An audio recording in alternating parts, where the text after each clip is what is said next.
Okay, ladies and gentlemen, I've just arrived at the Pine Rivers Garden and Plant Fair, which I'm speaking in, I think, approximately half an hour. So what I'm going to do is I'm taking you along for the ride today. We're going to have a little wander around the plant fair, maybe have a little talk about what sort of things are here and what you can expect if you come to a plant and garden fair.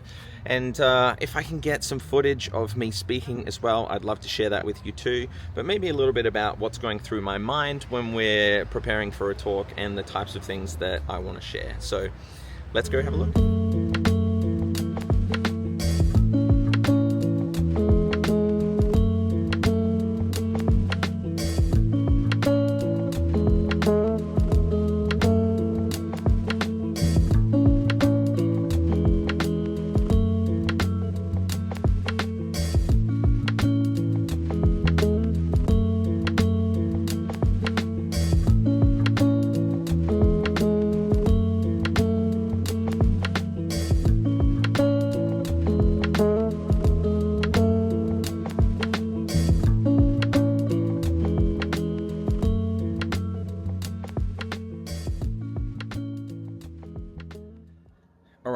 In the fair now, and I've just caught up with the organizer of this event. Her name is Chantel, and now, unfortunately, due to a few changes, and originally I was going to be talking in a speaking tent and giving a little bit of a talk, but she's informed me, unfortunately, they've had to change that this year due to some organizational changes. But what we're going to do instead is we're going to follow Chantel around a little bit, and we're going to do some little bit of back and forth conversation where I can share a little bit about what I do and what I can bring to this, but also having a chat to all of the amazing vendors that are here as well. So we get a chance to kind of go around and see who's here and have a chat to some of these people. So it's going to be a really, really fun day just to go and check out exactly what's going on with everybody here. And I can't wait to get stuck in.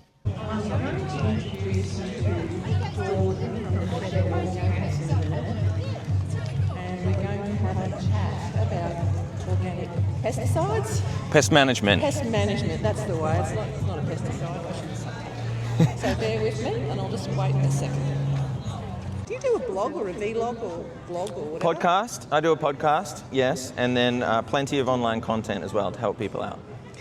I've actually noticed some very good friends of mine on your site, Claire Bickle. She's Yes, one. yes, Claire's been on the show as well. She's wonderful. She's very, very knowledgeable as well. Love Claire. Oh, everybody loves Claire. Claire's great. Now, I'm going to talk to Jordan, and Jordan and I are going to talk to Alana and Steve about their product, and we can all have a nice chat. Steve and Alana. Hey. They're doing a startup, and it's called Rich Roots. Now, who's going to tell us succinctly? No, he's going to Alana. Well, these couple are getting married soon, and we wish them all the best. Yes. Thank you. I won't tell Exciting. you how many times I've been married. Thank you so much. So we are here today selling our raw frass. We're Rich Roots. Raw frass is basically worm poo, but it's all natural. It's great for your garden, great for your lawns, great for seedlings, hydroponics, indoor plants, outdoor plants. And one of my favourite things about it is that it has no smell, it's no chemicals, it's all natural, and you can have your kids or your pets out and exposed to it. It's completely safe. And it also helps to ward off pests as well, naturally. So, yeah, thank you so much. Awesome. That sounds great. So if the kids or the dogs eat it, or the cats, no harm. No problems. Well, that's handy. So you can feed it to your kids or your dogs. I'm kidding. You need more fibre, maybe? I don't know. So, I asked them before about what do you do, and Alana said it's every couple of weeks, and it's what quantity would I put on a pot? Depending on the size of the pot, if you've got a smaller pot, you probably just want to put a little pinch full, sprinkle every couple of weeks. If you've got a larger pot, the serving recommendation is about a tablespoon. So one of our large bags will last you quite a decent amount of time, and even a small bag, if you've only got a few little indoor plants, that will probably last you quite a few months. That sounds very economical.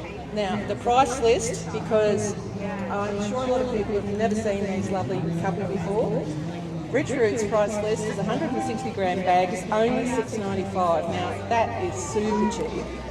You can afford to try that out and not feel bad that you're not wasting $50. Your 480 gram bag is $11.95 still. That's incredibly reasonable. And they do have gift cards. Isn't that clever? So, Jordan's going to tell us a bit about pest management as well. And does the raw frass help with pest management? Because Alana just said it did. So, what do we know? Yeah, it certainly does. When we're talking about... There we go. Oh, there we go. When we're talking about pest management, it's really important to remember that the soil that our plants are in need to contain a nice big buffet of all of the plant nutrients that they are available. So these guys selling frass, having a wonderful plant nutrient, I guess, putting on your plants is going to provide our soil with everything that it needs. So then our plants are more resilient to pests. Okay, so we've got things in the soil that are going to help ward off the pests. If you've got a pest that's coming along, it will target our unhealthy plant. Usually an unhealthy plant will signal off to all of our insects and say, I'm not very healthy, please come down and wipe me out. Our insects are there for a reason. They're part of our decomposers. They're ones that will come in and take out plants that aren't healthy. So if we have all of the wonderful nutrients in our soil that a plant needs, it's going to be healthy and strong, and there's no reason for our insects to come and take it out. And that's just like us as human beings. Correct. When we're sick, we tend to attract more illness. So if you look after yourself, eat well, Yes. in theory, In theory. you do the best you can. Because if you run yourself down, guess what? You'll end up probably not very well. If you have a lifetime of eating rubbish food, guess what? Disease will find you. Same with your garden. Mm-hmm. So when we are looking after our plants, it's really important to remember that, as you say, if they're sick and unhealthy, then we're going to really struggle to ward off our pests. And one thing that a lot of us tend to do is come in with a bit of a intervention type approach. And with pest management, we want something a little bit more preventative.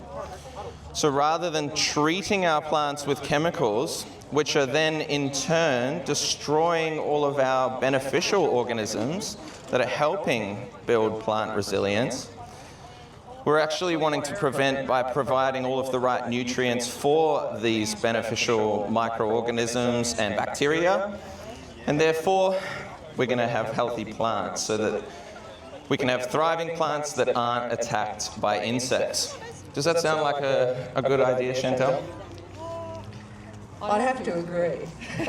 Of course, it makes absolutely sense to use something that's not going to disturb your soil, something that won't leach off and destroy the waterways. Mm-hmm. That's why we really prefer gardeners to use organics. So what else can you tell us about pest management, or what else would you like? Well, I think another thing that we can do that's super helpful for our plants is to use a little bit of diversity in the garden. Often we like, as human beings, to have everything well organized, and we have one garden bed of a particular vegetable, and we have one garden bed of flowers and one of herbs or something like this. Now, nature, in its true element, just really likes diversity. So if we're having diversity in our garden where we're interplanting our herbs, our flowers, our vegetables, this is going to certainly confuse our pests, and it's going to provide all of the wonderful benefits that having flowers are for bringing our beneficial insects in, our pollinators, our bees. We've also got our herbs, which provide some different scents, confusing our pests, so that then pests aren't aware of what they're landing on and what they can see. So this is really important to think about how nature does it on its own. In the wild, in the natural bushland, it's very diverse, and that's what we want to mimic in our gardens at home. Now, composter is a worm farm and garden in one. This is great. Want more worm farms? Mr. Composter is going to say g'day.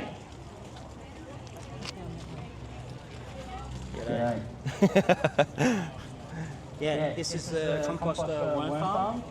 It's good for a balcony or a patio. I designed it so it's really simple to use. The scraps just go down the middle. And the compost worms feed on your scraps 24 hours a day.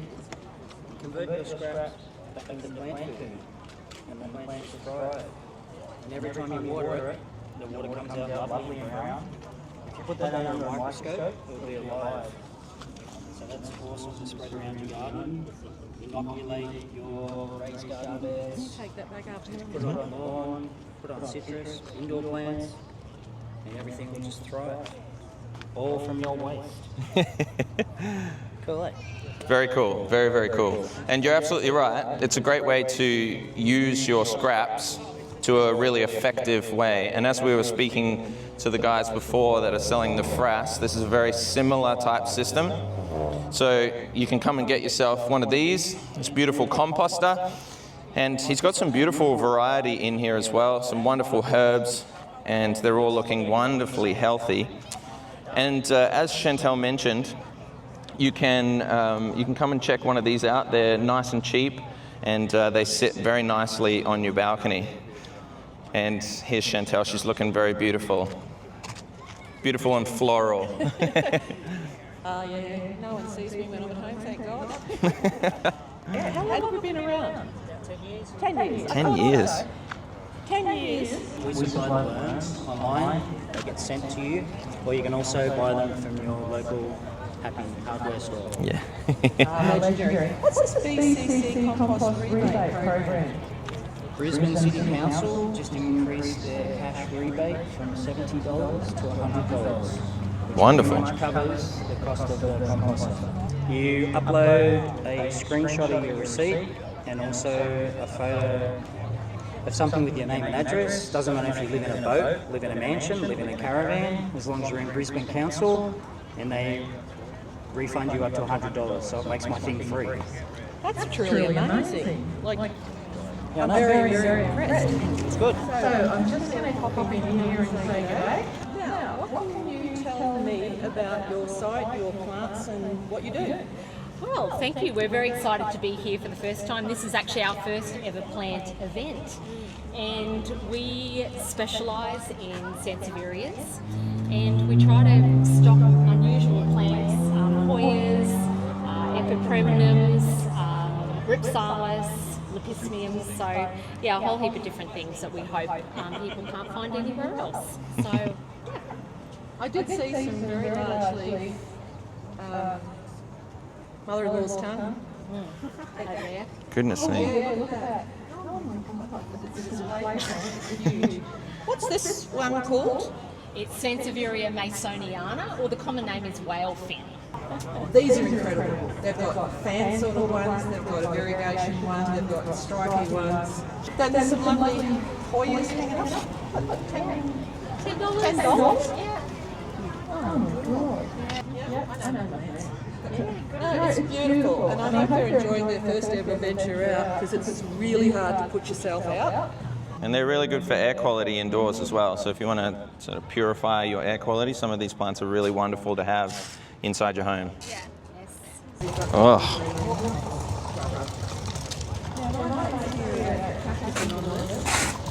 Robin's amazing, so Robin's going to have a quick chat. Hi, how are you going there?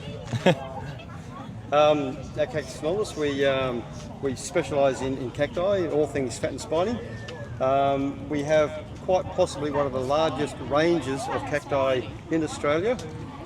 We have about 1,000 species, 500 of which we probably have represented here today. They're incredible. Look, honestly, the best thing I can do is say to people, come and have a look at them. They've got little cacti picker-upper metal things, so you don't have to get based at Caboolture. I've been there with their 11 greenhouses, goodness. and I'm going to say every single one was so tidy, so neat. It was amazing. Amazing indoor plants. I'm just going to pop over here. We do. The area Gorgeous. itself is a vanilla shade. It's beautiful. So $20 and you're going to get a new release. Now just come over here gorgeous. and show me these. Just tell me about these again so we can remember. Calathea. Calatheas. Calathea. Calathea.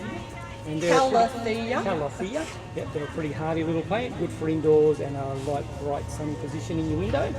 But out of the midday sun and just keep them out of the afternoon sun and you'll be happy. So that's kind of a patio indoor, isn't it? On your patio, Yeah, on your because window. you mostly sell indoor stuff, but Yeah, some of the we're stuff can specialised go outside and understory. Is that a bat plant over there? There is a bat plant there.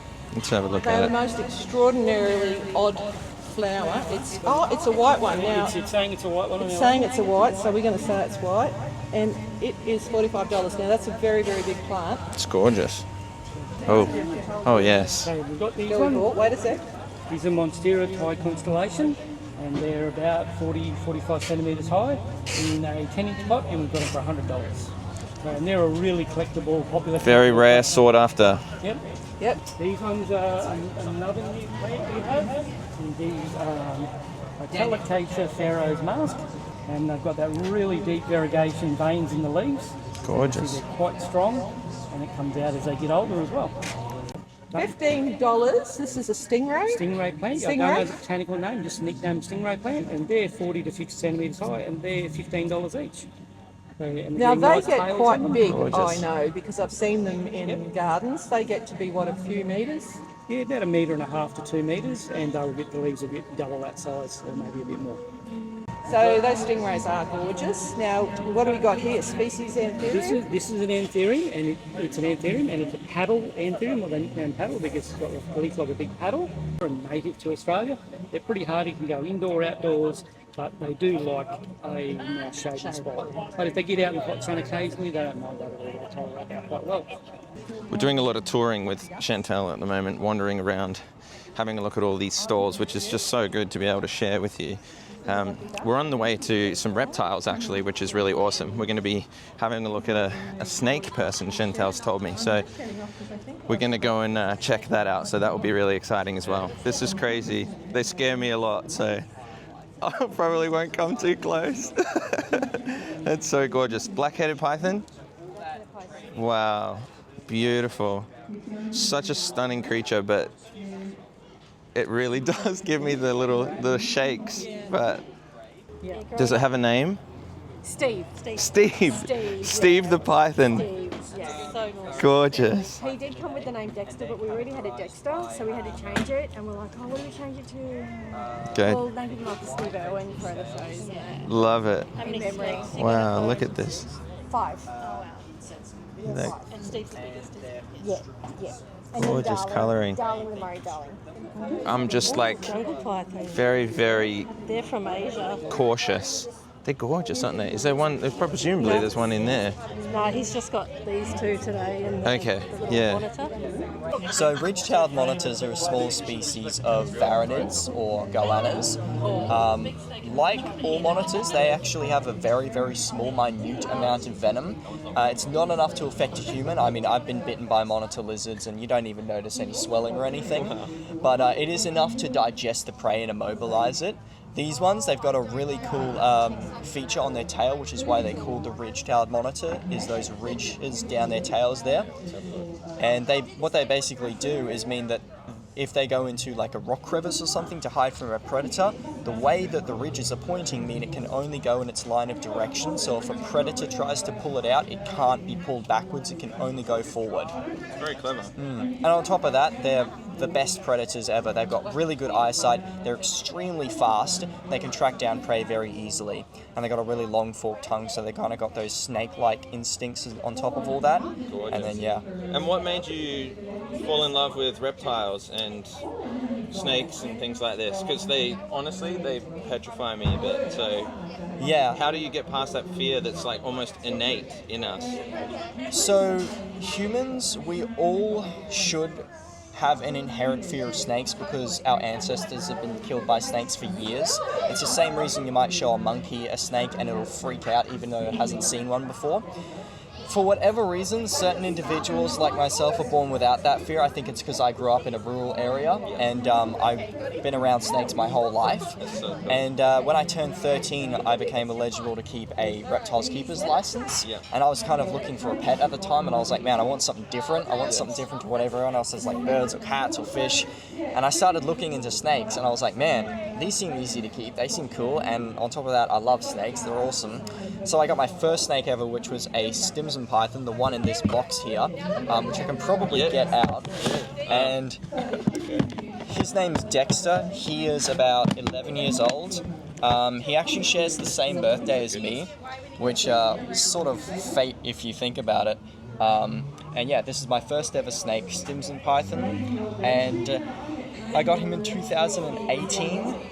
And after a few years, I got a carpet python, then a black-headed python, and I had been going to snake shows my whole life, and I was kind of inspired by that. I was part of like the generation that kind of grew up watching Steve Irwin's videos on YouTube, and a couple others, Dav Kaufman, Dingo Dinkelman, Chandler's Wildlife, and I was really inspired by all that.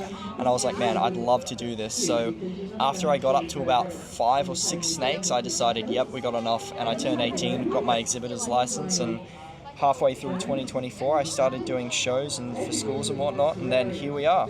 That's amazing, man. That's so cool. Yeah. What'd you say his name was? This is Dexter. Dexter. Wow. So, Stimson python, very small species of desert python. Presumably non-venomous? Yes, non-venomous. So all pythons are in the family Pythonidae, and they're all non-venomous because they kill by constriction instead of venom. Yeah, that's why he's wrapping around your fingers, right? Yeah, even though they are a terrestrial snake, they seem to have a really good job of holding on to stuff. So he's seemed to learn how to climb through my hands very well over the years.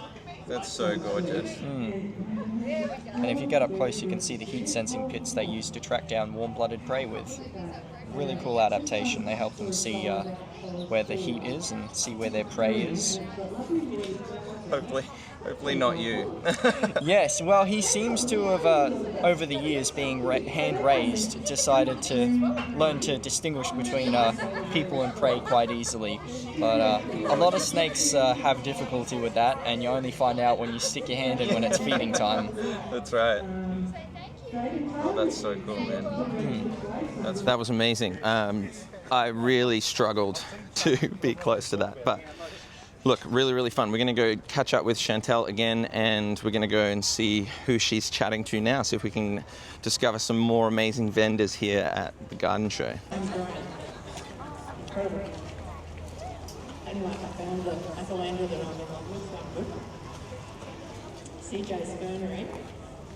It's so cool. We envious of you, I kid you not.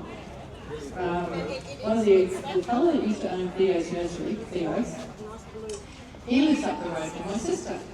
The little orchids, you can start making your own little collection. They'll have photographs of what the flowers are going to be, because as you know, orchids don't flower all year round. They have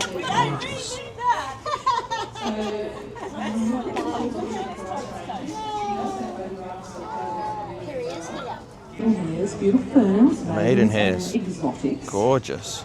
Very exotic. These are absolutely stunning. Now, they're mix and match. You get 2 for $16 on this table. And some mandavillas. But these very, very large pots of zygote cactus are in full bud. So in about another week, they're going to be extraordinary. Beautiful. Then there's smaller pots of zygos. And this is Karen Walker, not the one off the TV, but it would be funny.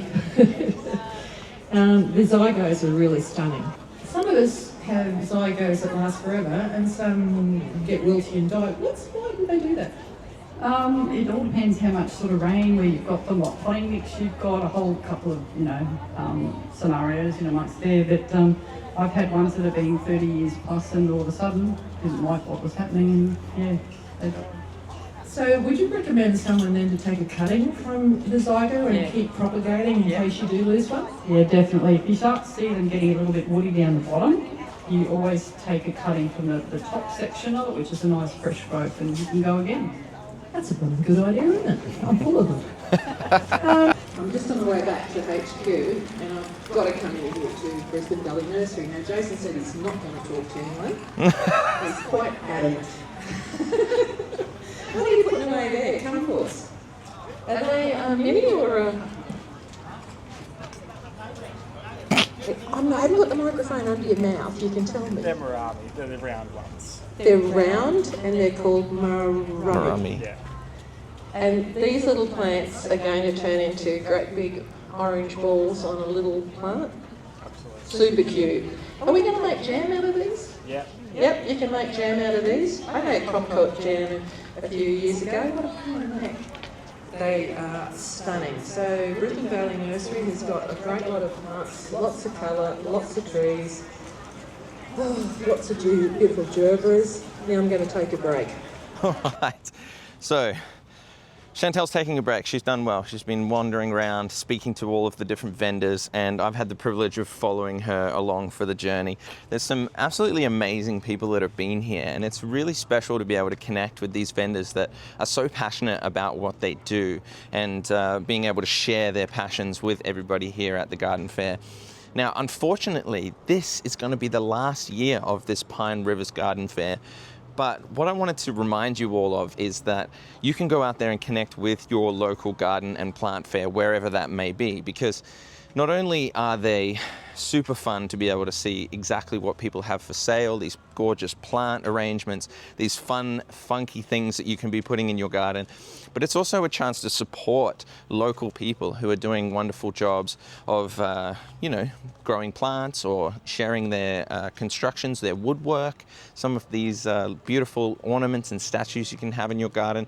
So a really good idea to go and support your local vendors at your local garden fair. So that's going to bring us to a close here on day one of the garden fair. As you can see, what a glorious day it turned out to be. Unfortunately, the weather forecast had predicted there was going to be a lot of rain today, and as far as I can work out, Chantel was battling the rain for a fair bit this morning, but the vendors turned out in force and the locals have turned out in force as well. So it's wonderful to see, and I'm so pleased to have been a part of it and to be able to share a little bit of knowledge as we walked around and met a whole bunch of people. So I want to thank Chantel for the opportunity to allow me to come down and share some information, and to all the people I connected with, it was absolutely wonderful to see you. So hopefully if you are watching this and you've connected with me through the plant fair, come and join us, come subscribe, come and be part of the journey, and let's share some more wonderful knowledge about gardening to all of our fellow gardeners.